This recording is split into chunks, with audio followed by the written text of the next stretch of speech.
welcome back everyone. I hope you're having a wonderful time or day or night, whatever.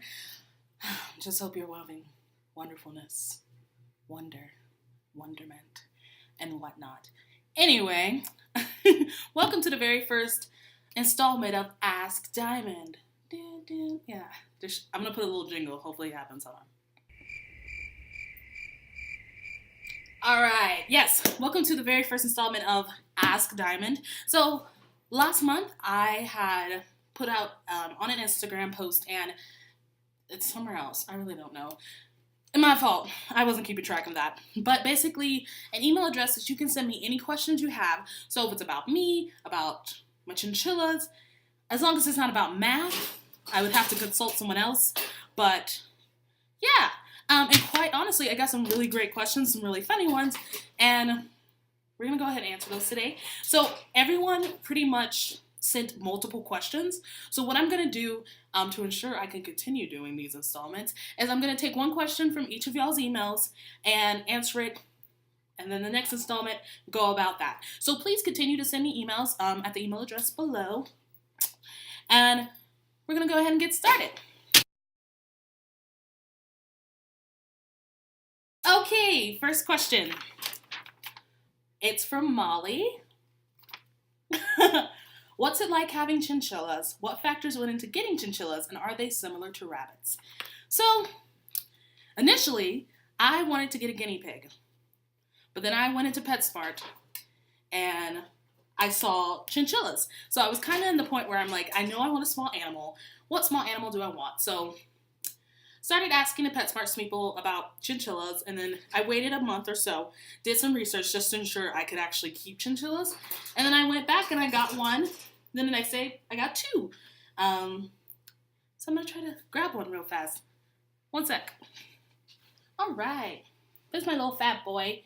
This is Gardenia. He's the one that's always in my videos because he's the only one I could catch. Rolly is smaller than him, and Rolly moves very fast. Gardenia, not so much because he is very fat. But I don't think they're similar to rabbits. I've never had rabbits before. I think the only similarity they have to rabbits are their feet. Like, look at that. Look at their feet.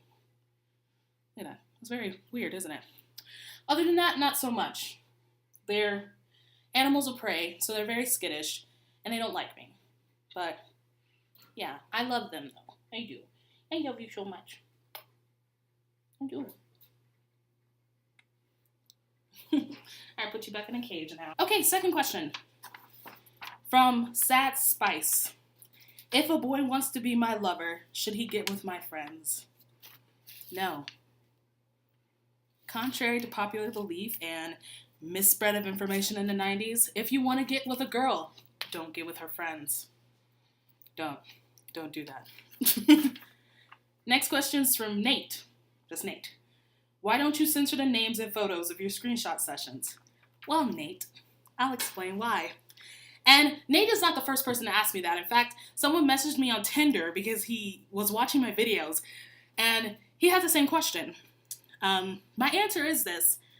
I feel like if you have the balls to send me something disgusting and vulgar and ridiculous, I should have the opportunity to post it online. You know, I'm the public, in a sense, so why not show everyone else? Oh, your mom saw it? I don't care. Now your mom knows how you talk to women. I have people claiming that it's revenge porn, but it is not, in fact, revenge porn because there are no nudes that I'm posting. It's just names and pictures of the nasty things that you're saying. So, I'm not going to stop doing it. I'm not. Great question, Nate. Okay, Anna asks, what is one of your guilty pleasures you're willing to admit? Okay. All right, y'all. About to get real. So, I'm in love with Bill Nye. And I'm claiming that as a guilty pleasure because it is, in a sense. Because, like, yeah, you know, I can admit, like, oh, I love Bill Nye, you know, the science guy. But I actually love Bill Nye. And it got to a very odd point 2 years ago. So, Bill Nye, he has this website where if you send him questions, a video, he'll answer it. Well, he'll try to answer it. So, 2 years ago, 2015, I sent him a video, and the question that I asked him was, what is the evolutionary benefit of infatuation? So, of course, he answered it, like, which is crazy. I didn't know he answered it. A friend of mine told me he answered it, but he didn't know it was because I'm in love with him. And yeah, that's totally creepy, but he answered my question. And in fact, I have a link to the video in the description if you want to see that very cringy video of me in my undergrad asking him this question. But yeah, it's Bill Nye. Bill Nye is one of my guilty pleasures. Okay. YouTube whore sends, do you want to be YouTube famous? So, I'm not trying to be YouTube famous per se, but I do want to gain like a small following, which would be fun, because I really want to be like a travel blogger, vlogger type of person, but that still is a matter of traveling, and I ain't got the funds for that. But I'm not trying to actively be like PewDiePie or Markiplier. I don't foresee myself getting to that level, but I would like to have like a small following where I could say, hey, yeah, 50,000 people. So I guess in a way, YouTube famous, but there's tons of channels that have like 50,000 or even 1 million followers that nobody knows about except for those 1 million people. So I would be fine with that. It would just be nice for me, Okay. You already know, Sens. I recall you loving puppies. Why did you get chinchillas? So, the reason why I got chinchillas is that I'm in grad school and there's a second year cohort grad people. Basically, they're a year older than me and they're already doing their degree. A bunch of them have dogs. So when I came in, I expressed how I love dogs. I wanted to get a dog. And they all were very adamant about, don't get a dog. It takes up too much time. And so me being stubborn, I'm like, no, fuck you, I'm gonna get a dog.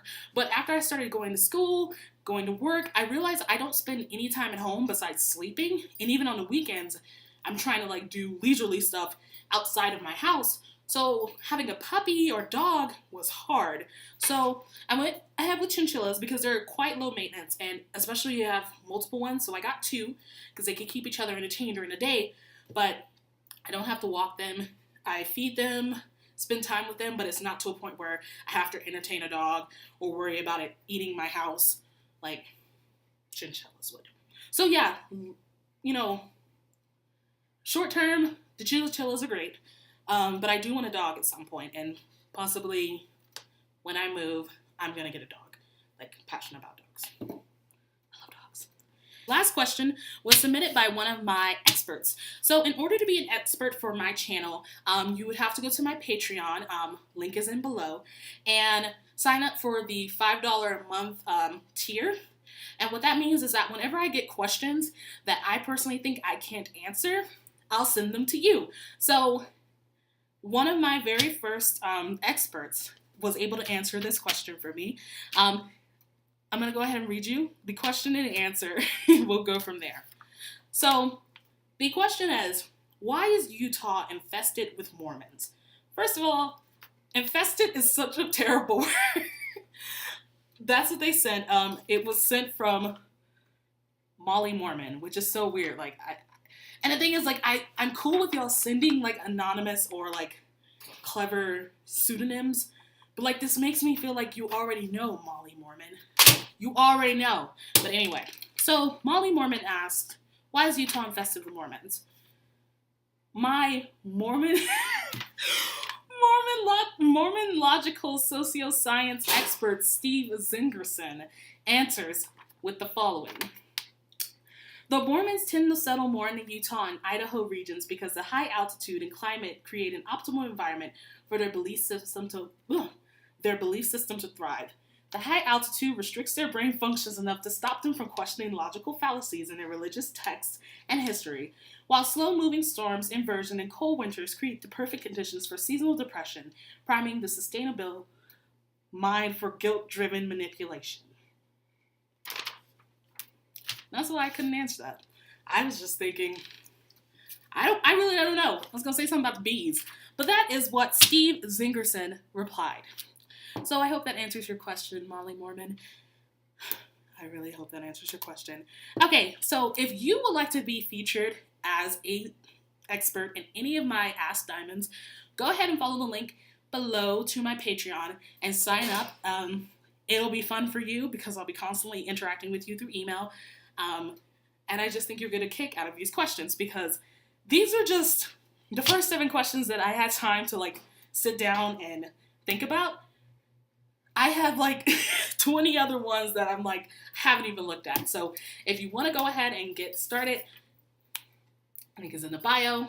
I'll start sending you questions and you'll be featured as an expert. So as an expert, you can choose to use pseudonyms if you don't want people to know that you're answering my questions, which is fine.